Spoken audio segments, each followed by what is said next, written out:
Mr. Secretary General, thank you for taking the time for this interview. So you've seen the troops, you talked to the soldiers together with President Iohannis. What's the spirit here on the eastern flank? I feel that it's a very strong spirit here, sending a clear message that we are united, we stand together, and as long as there is no room for miscalculation or misunderstanding about the readiness of all NATO allies to protect each other, there will be no attack on a NATO allied country, because we are the strongest alliance in history, based on the principle that an attack on one ally will trigger the response from the whole alliance, and we demonstrate that commitment with the increased presence of NATO troops in Romania now. 1,000 American soldiers are being deployed from Germany on the basis of the bilateral partnership. Some of them are already here.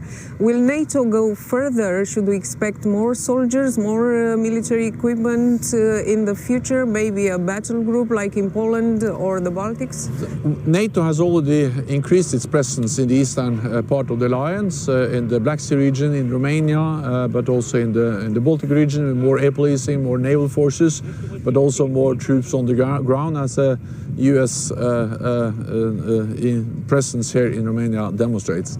Then on top of that, we are now also considering a more longer-term increased presence in Romania with a battle group. And we will have a defense ministerial meeting next week in NATO, where this will be one of the main issues we will address. And I expect the defense ministers to agree to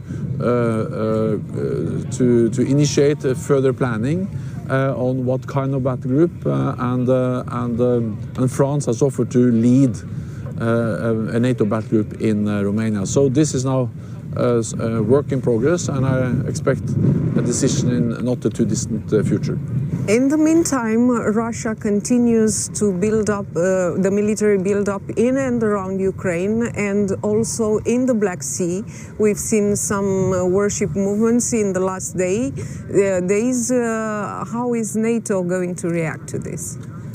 We have made it clear that if Russia once again uses military force against Ukraine, there will be a high price to pay.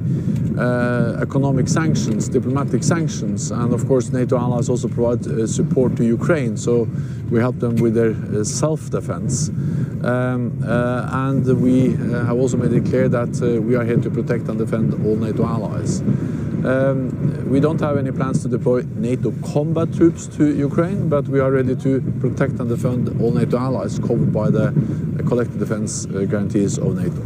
The British Prime Minister says that we are living these days the most dangerous moment in this crisis. We've seen numerous talks on different diplomatic levels with very little progress.